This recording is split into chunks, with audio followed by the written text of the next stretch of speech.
Hi, I'm Elaine Sanchez. When people ask me if they should include a loved one who is living with Alzheimer's or another dementia-related disease in their holiday gatherings, I say confidently and definitively, well, that all depends. There are a lot of factors to consider. Let's say your dad has been diagnosed with short-term memory loss, but he still knows who you are and how you fit into his life. And even though he sometimes forgets their names, he recognizes most of your family members. And if he enjoys being with people and he likes watching football games and cheering and jeering along with the other guests, why not invite him? A loud, raucous, high-energy afternoon could be a lot of fun. And if he has a great time on Thanksgiving or Christmas Day or New Year's Day, and he doesn't remember one moment of it the next day, who cares? If, however, he no longer remembers who you are or how you fit into his life, visiting a strange place with a lot of people that he doesn't remember or recognize could be extremely disorienting and frightening. I'm going to share some strategies that could help you reduce holiday stress for a loved one who has dementia. But first, I want to introduce you to my friend, Dorothy Tucker.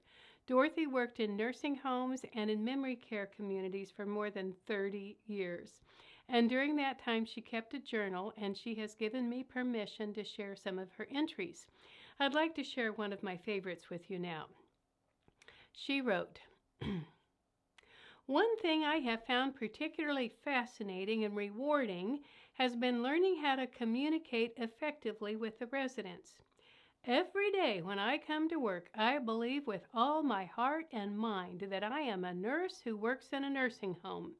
But the residents up here have different ideas on who and where I am. And if I insist that my reality is the only acceptable one, I would have no success in gaining any cooperation from them. I've learned that the key is to discover how I fit into their vision of the moment. On any day, I can be 15 or more different people. Sometimes I'm a mama or a favorite auntie. I can be a teacher at school, a store clerk, a best friend on a park playground. Or sometimes I'm the bully who harassed them on the way home from school. I've also been the hussy who flirted with someone's husband at the party. I've even been the husband, which was always disconcerting and unsettling, and I'd run into the bathroom and put on a little lipstick. But once I discover who I am in their mind, I act accordingly. When I'm the bully or the hussy, I go away from them until I morph into someone they like better. Or I find another staff person to get them to do what I wanted, such as taking their meds or changing into night clothes.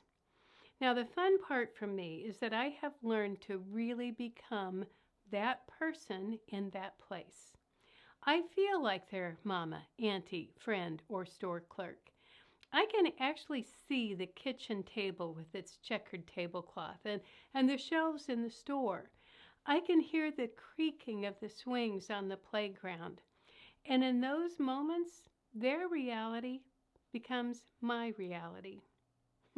And this has led to much pondering about reality. Maybe I only think I'm a nurse in a nursing home. Maybe the residents up here know better than I am, better than I where I really am. It could be, you know. The residents firmly believe their truth is the only one with the same amount of conviction that I believe in mine. Egads, what if they're right? Now, I just love Dorothy, and I believe if we can accept that when a person has Alzheimer's, the disease is in control. And no matter how hard we try, we cannot stop it, fix it, or make it go away. But if we can step out of our reality and into theirs, the holidays could be a lot more enjoyable for them and us.